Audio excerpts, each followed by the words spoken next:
I'm very glad to be reporting live from Kennedy Space Center. It is rather a very exciting day for NASA as they are sending the exploration mission EM-1, which includes the Space Launch System and Orion. This is the first unmanned Orion which will fly beyond Moon since the last Apollo mission. This is a huge step taken by NASA towards sending man to the red planet Mars. Today we have with us Project Manager Christopher and Chief Engineer Arvind Raj to tell us more about EM-1. Thank you for joining. How are you guys feeling? Great. I'm happy that we finally get to see the output of our hard work for the past few years, and we are definitely hoping that it will be a success. So Christopher, could you tell us a bit more about EM-1? Sure. EM-1 is scheduled to take place in a short while, and it will actually take an uncrewed Orion and an SLS to fly beyond low Earth orbit on the most powerful rocket ever developed.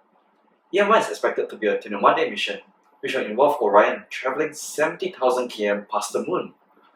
The Orion was designed as an exploration-class vehicle to take astronauts further than any person has ever traveled, and it is a spacecraft that eventually propels humans to the red planet Mars.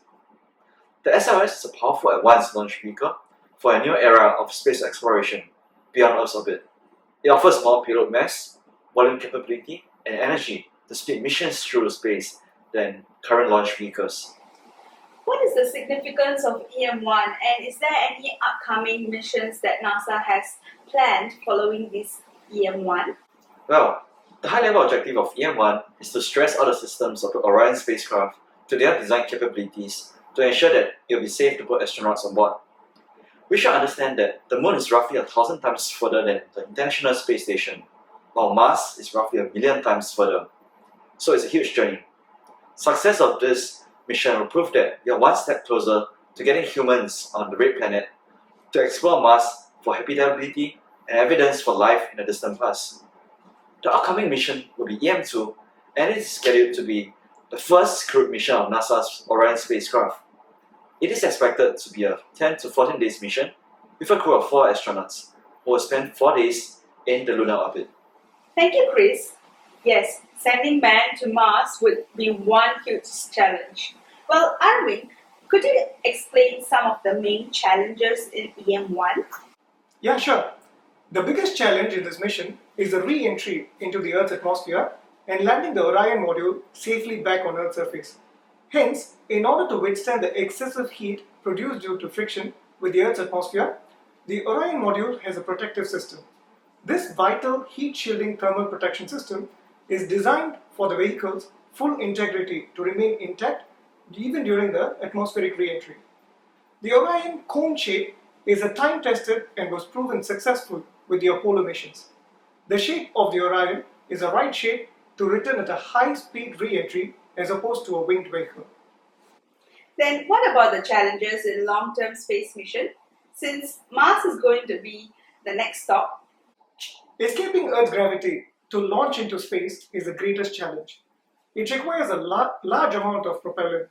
The first 300 kilometers from the Earth's surface takes more energy than the next 300 million kilometers.